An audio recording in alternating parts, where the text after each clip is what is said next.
हाल ही में पाकिस्तान एयरफोर्स के चीफ जहीर बाबर ने यह कोट किया था कि पाकिस्तान जल्द ही चाइना से 5th जनरेशन का फाइटर जेट FC-31 एक्वायर करेगा, जो फ्यूचर में 4th जनरेशन F-16 फ्लीट को रिप्लेस करेगी, जो कि भारत के लिए एक बड़ी मुसीबत बन सकती है।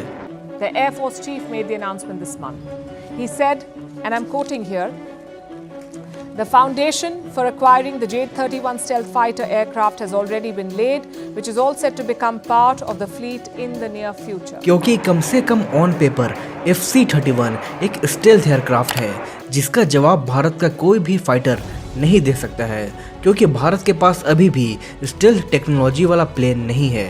और FC-31 इसलिए भी खतरनाक है क्योंकि चाइना इसे अमेरिकन F-35 के ब्लूप्रिंट को कॉपी करके बनाया है। इस जेट के मिल जाने से पाकिस्तान भारत से पहले स्टेल्थ टेक्नोलॉजी पाकर एयर सुपीरियरिटी हासिल कर लेगा।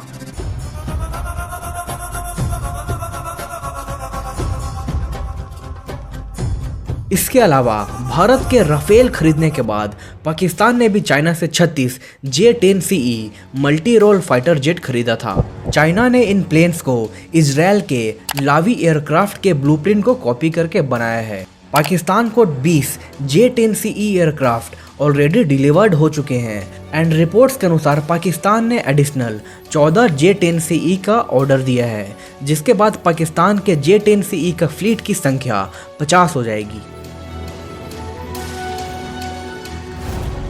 हाल ही में पाकिस्तान ने चाइना से CH-4 और तुर्की से फेमस बैरक्तार अकीनी ड्रोन को एक्वायर किया है, जिससे पता चलता है कि पाकिस्तान तेजी से अपने एयरफोर्स को मॉडर्नाइज कर रहा है।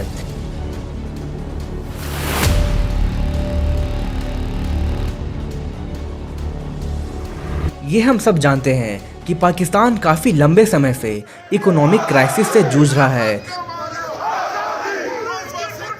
महंगाई और करप्शन के कारण पाकिस्तान के कई क्षेत्र में लंबे समय से दंगे हो रहे हैं। पाकिस्तान पे अभी $124 बिलियन का फॉरेन डेब्ट है, जो कि उसकी GDP का 42% है। इसके बावजूद उसके पास हथियार खरीदने के पैसे आ कहां से रहे हैं? तो इसका जवाब है चाइना।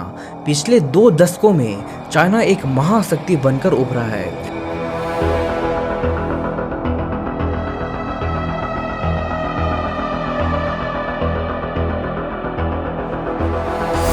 चाइना लगातार पाकिस्तान को कर्ज देकर उसे अपने डिप ट्रैप में फंसा रहा है। वहीं अगर चाइनीज एयरफोर्स की बात करें तो चाइना के पास 150 से भी ज़्यादा J-20 5th जनरेशन का फाइटर जेट है। चाइना इसे F-22 रैप्टर के बराबर कंपेयर करता है।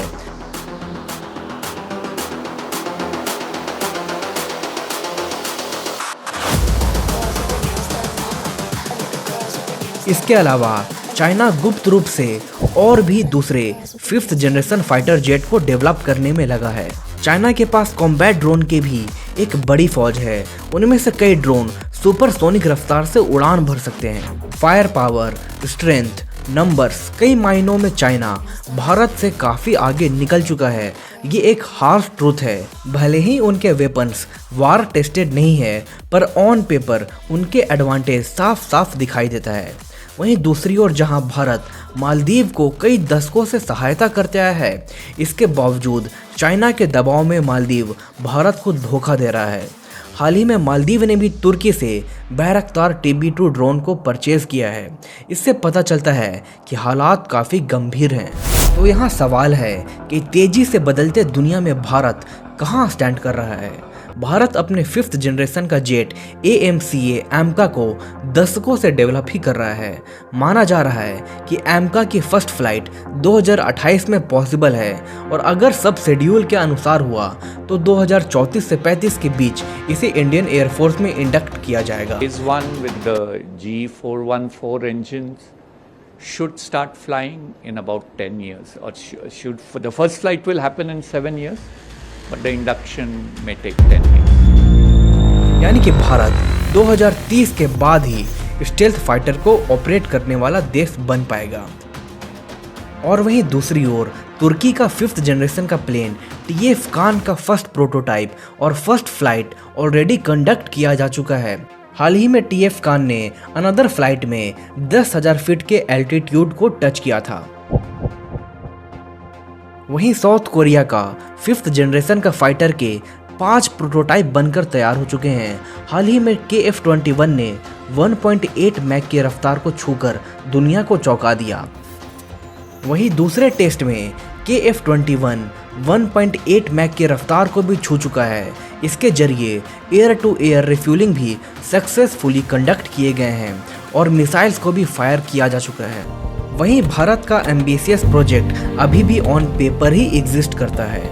इससे पता चलता है कि हम अभी काफ़ी पीछे हो गए हैं। हालांकि पिछले कुछ सालों में मैन्युफैक्चरिंग और डेवलपमेंट के कामों में काफ़ी तेजी आई है, but this is clearly not enough.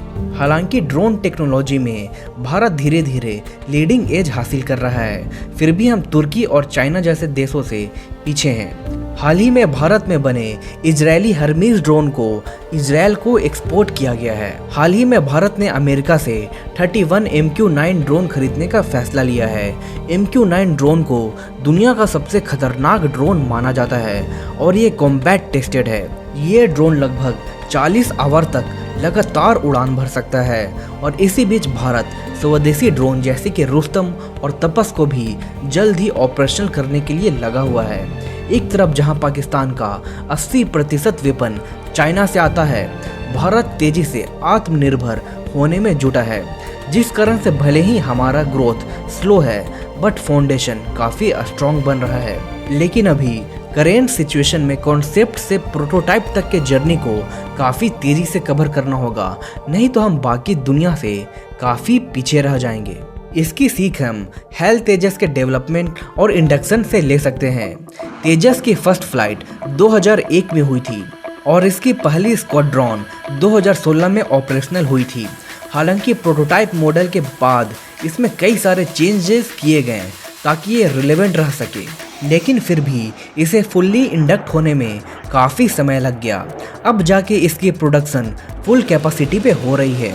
हाल ही में इसके एडवांस वर्जन तेजस MK-1A की फर्स्ट फ्लाइट कंडक्ट की गई। IFA ने तेजस के 180 यूनिट के ऑर्डर दिए हैं। दुनिया भर के एयर शो में तेजस अपना दमखम दिखा चुका है।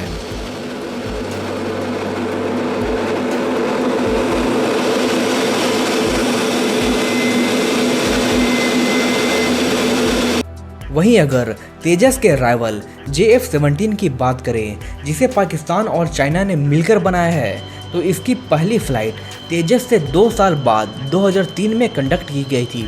लेकिन 2010 में ही JF-17 का पहला स्क्वाड्रॉन पाकिस्तान एयरफोर्स में शामिल हो गया था। इसका नतीजा ये हुआ कि JF-17 से काफ़ी ज़्यादा सुपीरियर होने के बावजूद तेजस को कोई भी खरीदार नहीं मिल रहा है, जबकि JF-17 को म्यांमार, नाइजीरिया, अजरबैजान जैसे कई देश इस्तेमाल करते हैं।